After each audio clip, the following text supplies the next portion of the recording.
먼 홍콩에서는 이런 일도 있었습니다. 영상 보이시죠? 지금 불기둥이 이렇게 치솟고 있습니다. 홍콩에서 어제 오후에 정말 큰 불이 났습니다. 고층 아파트 단지에서 불이 난 건데요. 이 불이 난 단지는 한 2,000가구 정도, 약 4,800여 명이 거주하는 것으로 전해졌습니다. 최소 44명이 숨진 것으로 지금까지 전해지고 있고 280명 가까운 숫자가 실종된 것으로 보여집니다. 소재 파악이 안 되고 있는 상황이고 워낙 대단지이고 그리고 많은 사람들이 거주했던 아파트이기 때문에 아파트 단지이기 때문에 그리고 또 하나 아직 탈출하지 못한 주민들도 있다는 이야기가 전해지고 있기 때문에 인명피해 규모는 앞으로 더 커질 가능성이 있는 상황입니다. 자, 이번 화재로 홍콩 당국은 최고 등급인 5급으로 경보 단계를 격상했다고 합니다. 어제 오후 2시 51분쯤 시작된 화재, 지금 영상 보시는 것처럼 건물 외벽을 따라 불이 번지면서 여러 동으로 확산됐습니다. 홍콩의 대형 아파트 단지에 큰 불로 인해서 지금 홍콩이 불바다로 변한 겁니다. 아비 규환이 따로 없죠. 홍콩 북부 타이포 지역의 고층 아파트 단지에서 어제 오후 2시 51분 불이 났고요. 그 불로 인해서 지금 44명이 사망한 것으로 집계되고 있고 279명이 실종된 상태입니다. 2,000가구, 4,800여 명이 거주하고 있던 아파트였기 때문에 아직 더 많은 피해자가 발생할 가능성도 남아있는 상황입니다. 42년 된 낡은 건물, 외벽 등을 보수 작업하고 있는 상황이었는데 불이 붙었고 그 불이 삽시간에 아파트를 집어삼켰습니다. 주민들의 얘기에 따르면 화재 경보기가 울리지 않았다라는 목소리도 전해지고 있습니다. 상황이 굉장히 심각합니다. 입주민 36%가 65세 이상 노인이었기 때문에 또 더 인명피해가 커진 것 아닌가 하는 그런 목소리도 홍콩 당국에서는 나오고 있습니다. 과연 지금 현재는 진화가 됐을까? 정화재 대변인님, 네. 들리는 게 있습니까? 지금까지 들어온 외신만 종합해 보면 이게 네. 모두 7개 동이잖아요. 네. 대형 아파트 단지인데 이 가운데 3개 동에 불은 진화했다고 해요. 네. 근데 4개 동은 아직 진화가 되지 않았기 때문에 추가적인 피해가 불가피한 상황으로 보이죠.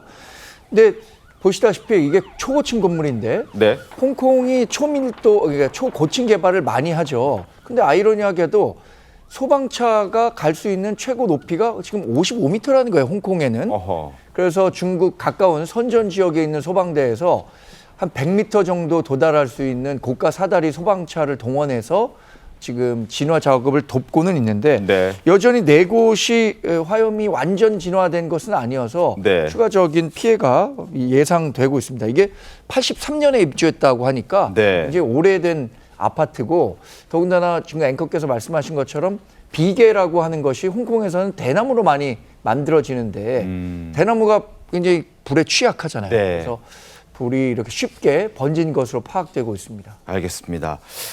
홍콩에서 화재 경보가 5단계로 발령이 된 것이 2008년 이후 17년 만이라고 합니다. 그만큼 굉장히 큰 불이 붙었고 이 불로 인해서 지금 아파트는 다 탔고요.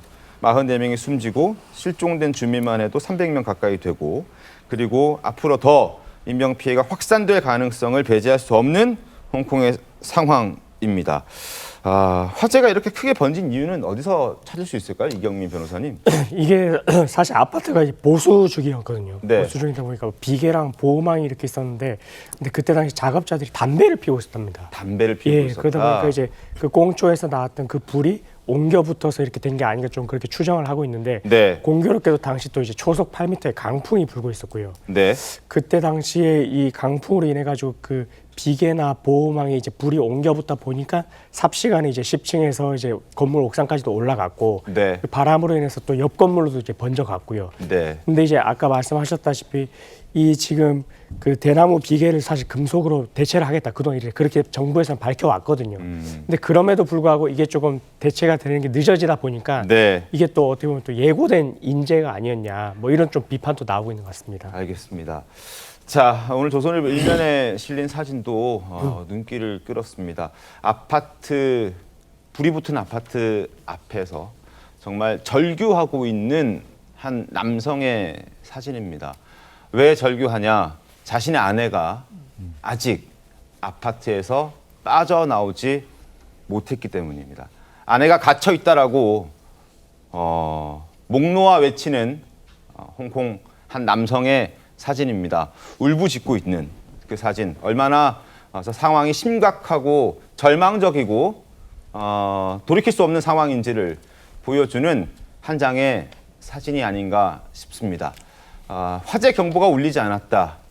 그리고 입주민의 뭐 절대 다수까지는 아니지만 많은 사람들이 65세 이상의 노인들이었다는 이야기, 증언들이 나오고 있어서 아무래도 대피하는데 많은 어려움들이 있지 않았을까 싶습니다. 그리고 홍콩 가보신 분들은 아시겠지만 인구 밀도가 굉장히 높습니다. 그리고 건물들이 따닥따닥 붙어 있는 경우들이 많기 때문에 불이 났을 때 다른 건물로 쉽게 옮겨 붙지 않았을까라는 생각도 해봅니다.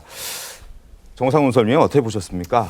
예, 그 홍콩 같은 경우에 아까 앵커님께서 말씀하셨던 것처럼 이 지금 남부 쪽에 상업시설이 많은 쪽 같은 경우는 이제 빌딩이나 호텔 이런 것들이 있고 저기 지금 화재가 난 지역은 이제 북부 지역입니다. 네. 산악지역과 가까운데 저기가 이제 주거 밀집 지역인데 네.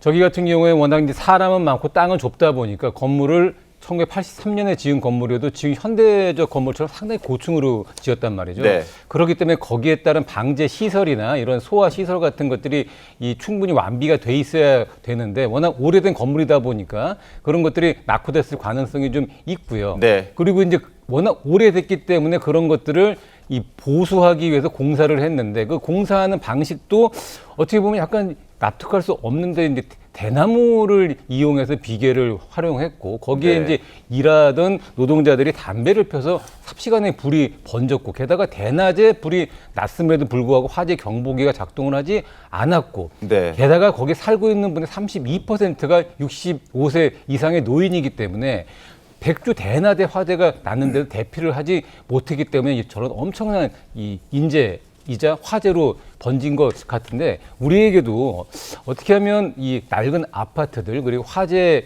경보와 대피를 어떻게 할 것이냐에 대한 상당한 시사점과 교훈을 주는 사건인 것 같기도 같습니다. 네, 요즘 저희도 우리나라에서도 고층 빌딩들, 고층 아파트들이 많이 생기고 있는데 화재 대비해서도 항상 신경을 쓰고 또 그 부분을 염두에 두고 건축물을 만들어야 되지 않을까라는 생각합니다. 42년 된 아파트, 고층 아파트 단지 7개 동에서 불이 났고 그 화재로 인해서 44명이 사망한 것으로 지금까지 집계되고 있고 279명이 실종된 상태입니다. 2,000가구, 엄청 대단지이고 4,800여 명이 거주한 것으로 지금 파악되고 있기 때문에 인명피해는 앞으로 더 늘어날 가능성을 배제할 수 없는 상황입니다.